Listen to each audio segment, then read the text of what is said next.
देखो बेटा, ये दूसरे का पहला सवाल है। इसमें भी आपको योगफल निकालना है, लेकिन इसमें क्या चीज है, यहाँ पर आप जो सवाल देखोगे तो यहाँ क्या लिखा है लास्ट में, यहाँ पर पद नहीं लिखे हैं। बात समझ में आ गई? मतलब क्या है, इस श्रेणी का मतलब ये श्रेणी दे रखी है, उसका आखिरी पद तक दे दिया इन्होंने, लेकिन एन नहीं बताया है कि कौन से पदों तक योगफल निकालना है। तो इसका मतलब पहले हमें ये पता करना पड़ेगा कि जो श्रेणी है, इसका जो ये अंतिम पद है 84, वो कौन से नंबर का पद है। समझ में आया कि नहीं आया? आ गया। क्योंकि इसने ये नहीं बताया कि कौन से पदों तक योगफल निकालना है, और योगफल निकालने के लिए बोल दिया इसने श्रेणी में। तो आपको क्या काम करना है, सबसे पहले आपको ये पता करना पड़ेगा कि इस श्रेणी में टोटल कितने पद हैं, और जितने पद हैं फिर उसका हम क्या निकालेंगे, योगफल। ठीक है, तो वो निकालने के लिए आप क्या काम करेंगे, आप पहले इसमें जो nवा पद वाला फॉर्मूला है पहले वो लगाएंगे। ठीक है, तो पहले हम क्या लिखेंगे, पद आप nवें पद का क्या फॉर्मूला बनता है, पहले फॉर्मूला बताओ। n बराबर a plus n minus 1d। यहाँ तक आपको पता है? ठीक है, आपको पता है a मतलब प्रथम पद कितना है, 7। आपको पता है d क्या होता है आपका, दूसरे पद में से पहले पद को माइनस, तो यहाँ पर कितना हो जाएगा, देखो 10 दूनी 20 और 21/2 माइनस 7। थोड़ा इसको सॉल्व कर लेते, पहले डी निकालते फिर आगे बात करते।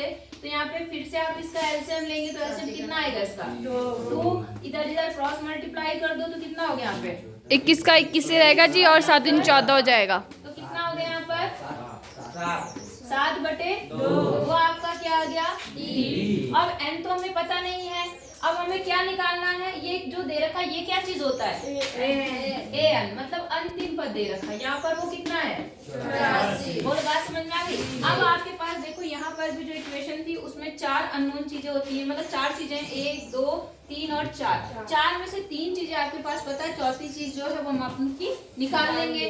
तो देखो सारी वैल्यूज रख दो, यहाँ पर कितना आ गया, 84 प्लस n माइनस 1 और इंटू डी कितना आता, 7। यहाँ तक आपको समझ में आ गया होगा।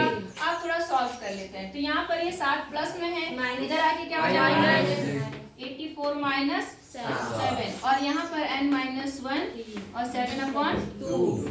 अब यहाँ पर कितना होगा, ये माइनस करने पर 77 और n माइनस 1 और यहाँ पर 7/2। आपको पता है ये 7/2 इसके साथ गुणा में है, तो 7 ऊपर है गुणा में, तो इधर आके कहाँ आएगा, बटे में, और जो भाग में वो कहाँ आएगा, गुणा में। तो यहाँ पर आपका हो जाएगा n माइनस 1, इधर रहने देते हैं, और इधर हो गया 77 गुणा 2/7। ठीक है, अब इसे इससे कैंसिल कर दो, कितना आ गया, 11 दूनी 22, n माइनस 1, तो n इज इक्वल टू कितना हो जाएगा, 21 हो जाएगा जी। अच्छा हाँ, 23।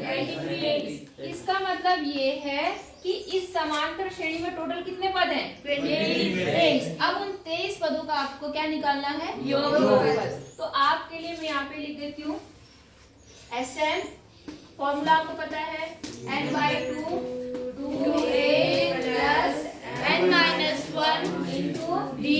अब रख देते हैं, n की जगह कितना आ गया आपका, 2a 2 इंटू 7 प्लस बोलो, समझ में आया जी? ठीक है, अब कितना हो गया, 23/2, 7 14।